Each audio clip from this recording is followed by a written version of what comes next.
What's going on, everyone? Alex Miller from the Eagle inside Kyle Field following Texas A&M's 38-23 win over the LSU Tigers. I'm joined by Travis Brown and Robert Cessna. This, of course, sponsored by the Ranch Harley-Davidson in College Station. Got to be honest with you guys, did not expect this one coming, and A&M did what Jalen Preston said he hoped they did. They pissed in their cornflakes and ruined their playoff chances. Well, just unbelievable effort all around. I'm just a little bit flabbergasted. I didn't think they'd win the game. Not only that, I didn't think they would even cover. I thought it was a bad matchup, and they came out and it turned out it was a bad matchup for LSU. LSU couldn't get them off the field. I mean, A&M scored, even with the scoop and score, they still scored 31 points. I'm just what they were able to do. Weigman looked like he was a veteran quarterback. The offensive line looked like they knew what they were doing. A chain looks like he should have been in the NFL. Moose Muhammad made NFL catches. I'm just amazed, considering that was a 4-7 team.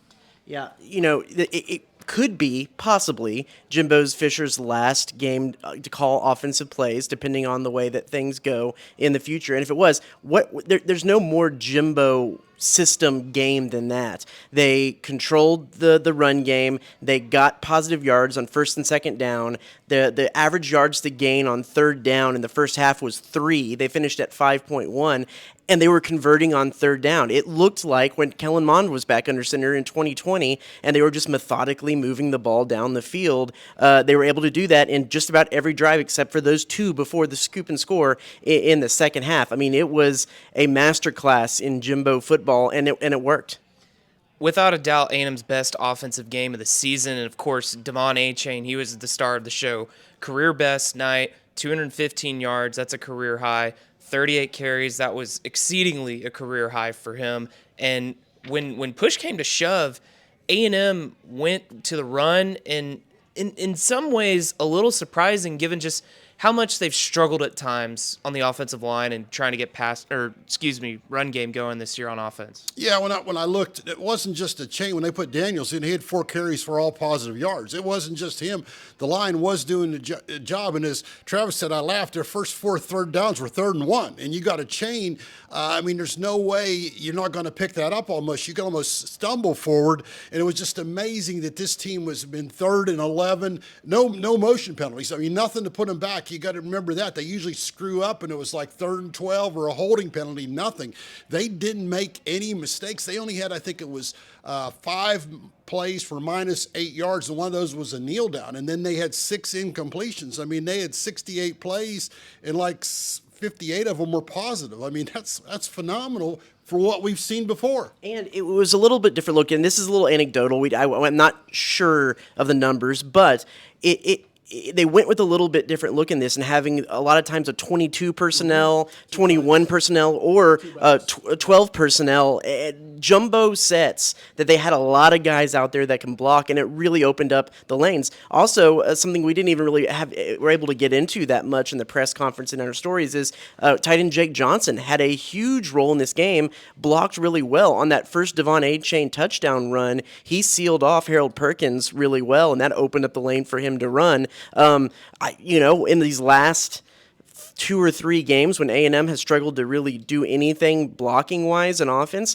I'm surprised maybe they didn't roll out these jumbo sets a little bit more. And they ran Weigman out a couple of times. He picked up a couple yards, a few times like 25 yards, but it was just enough. And if you were LSU, you didn't know what A&M was going to do. And what have we said all year long? A&M was too predictable. Okay, they tight ends on the right, they're going to line up to the right. No, with 2 tight ends in, with a running back in, as you mentioned, they had different deals. And if you scouted A&M, I don't think you expect that coming, and that's why LSU was in 3rd and short all night long, because they couldn't stop them on 1st and 2nd down. Coming into the game, A&M really had nothing to play for other than pride and spoiling LSU's playoff hopes.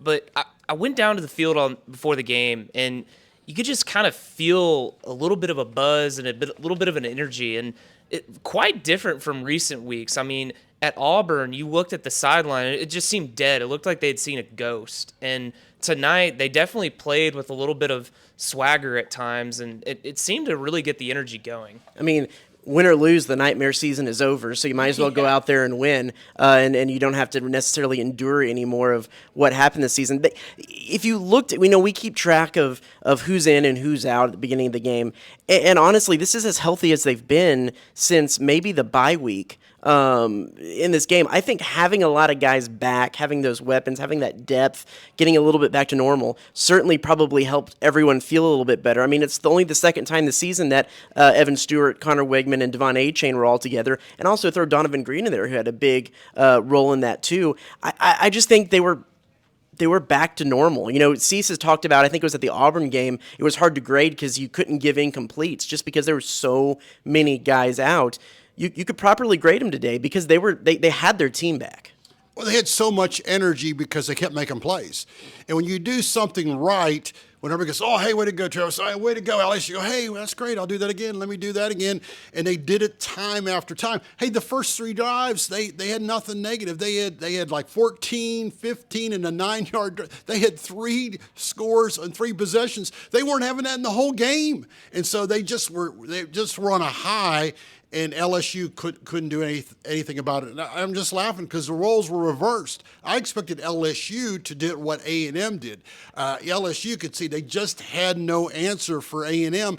And then suddenly, even when the guy was there, Muhammad makes a one-handed catch, or he goes over a guy's back to make a catch, or it's third and short, and you knew Daniels was going to pick it up. What happened? Edgar Cooper comes out of nowhere, and it's 24-17 A&M or whatever it was, and you're going like, holy cow. Well, with this being A&M's last game of the season, what are you guys going to just kind of remember about this A&M year that was just kind of all over the place at times? Yeah, I mean, it was as much, I think the cliche of a roller coaster gets overused a lot when it comes to sports, but this was a roller coaster of a season. I mean, you start on the high note of everyone coming in with the number 1 class and Jimbo Fisher real fired up about this group and number 6 ranking in the nation, and you fall all the way down to where they were, hitting the rock bottom, and they were able to bounce back and put an exclamation point on the end of this season. I think for as bad as this season has been, I think this win certainly will cleanse the palate a little bit going into the offseason. But that being said, I think that this is going to be, even though there's no bowl game, this is going to probably be a pretty active offseason when it comes to maybe transfer portal, whether that be in or out, when it comes to maybe some coaching changes, when it comes to things surrounding the program. I venture to guess it's going to be a decently different looking program when they kick off the season next year. I think this victory has like a 72-hour limit. I think the bottom line is, I'm a bottom line out. It was a horrible year. Last year at 8-4 turned out to be horrible, even though they beat Alabama, the number 1 team, because they were ranked 6th. 5-7 ain't going to get it done. And I felt I got nothing out of the Miami and Arkansas victories, even while they were having, because I didn't think they were good teams. And Appalachian State losing kind of set the tone because I don't think they ever recovered from that. Way too many bad losses. You see what South Carolina did today. That's what teams did to turn the corner. Now, if they take this in the offseason and next year when they go to Miami and win, and when they go to Tennessee and win, and they go, it all started at LSU, then I'll believe it. I was here when they did that, and they beat TCU in Texas, and where it was in 1983 or 84, whatever year it was. They built on this. This is 72 hours until they prove me that it's something else other than 72 hours. Well, I think that's going to do it for us tonight. Be sure to check theeagle.com for all of our coverage from A&M's win over LSU. Thanks for following along all season. As bad a season as it was for A&M, it's still fun to cover college football at times. Yeah, sure is, and glad to be moving into basketball season. Should be an interesting one for the Aggies as well. This was a 12-game season where a lot of people drank 12 packs, and it wasn't to celebrate. All right. Be Until sure to tonight. be sure to check theeagle.com. We'll see you next time.